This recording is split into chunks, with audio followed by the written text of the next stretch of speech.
his women. And this is the story.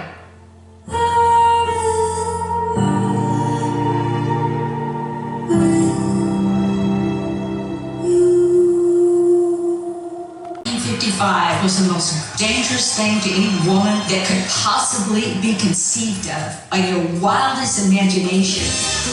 He was so good looking, it was like from another planet. And the girls were talking about him in study hall and talking about him shaking his legs, and that was the appeal, which it still is for me. There's nothing like an Elvis memory. Look out, my nerve. Who gets it before cameras at 83? Dare me. My name is Kay Wheeler, and I had the very fun, exciting thing of being the founder of the first national Elvis Presley fan club in the world. And that was at 16 years old. You know, Elvis wasn't Elvis as we know him today. He was just starting out. And if you can imagine 1955 and 56, a very conservative. The word to describe that time was boring with capital letters. And then Elvis comes along. He was the first white guy that was really doing rock and roll. I mean, we were ready for him. We were ladies in waiting. We were waiting for this guy. And it was like an atomic bomb exploded. It was like, whoo.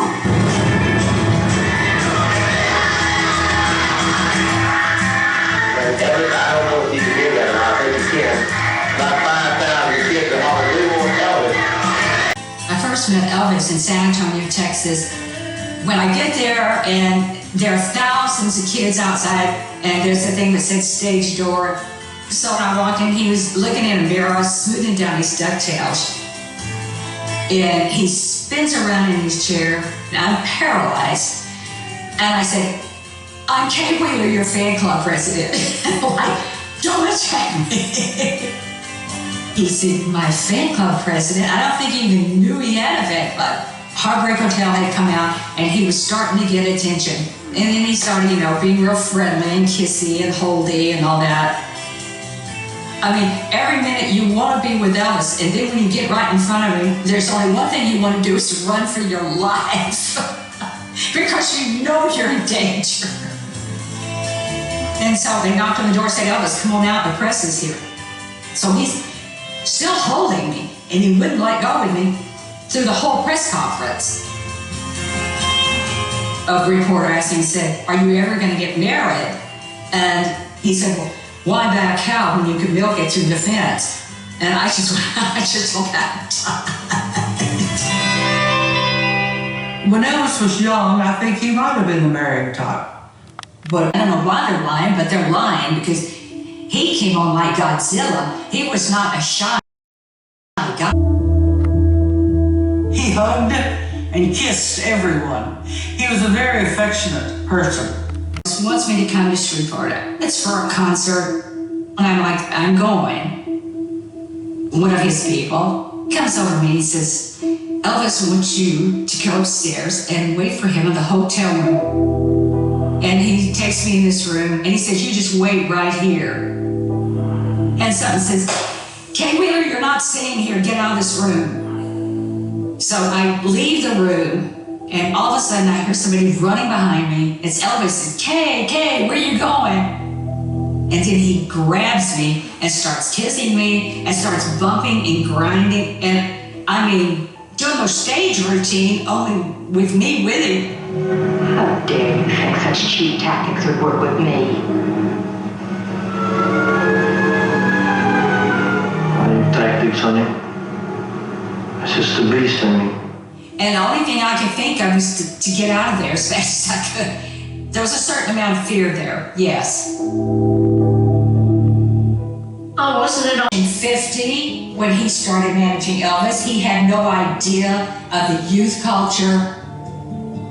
He was a middle-aged guy, and he had no idea of the sociological aspects of Elvis. He talked a good game, and Elvis was so naive about business, that he believed all of the promises coming out of Colonel Parker. And a kid from Tupelo, Mississippi, naive young guy, just a kid. What match was him to somebody like Tom Parker, a savvy carnal guy that, you know, a shyster, a huckster? I mean, what chance did this kid have? I think that Tom Parker played a really huge negative part. I think fame was taking its toll in a horrible way, and it had already started. Yeah, I sensed it, and I felt like, oh, the Elvis page is turned. We're never gonna see that Elvis that I saw. It was the end of the line for the real Elvis in 1956 and 57, that it was, the day was coming to something else. Huge change.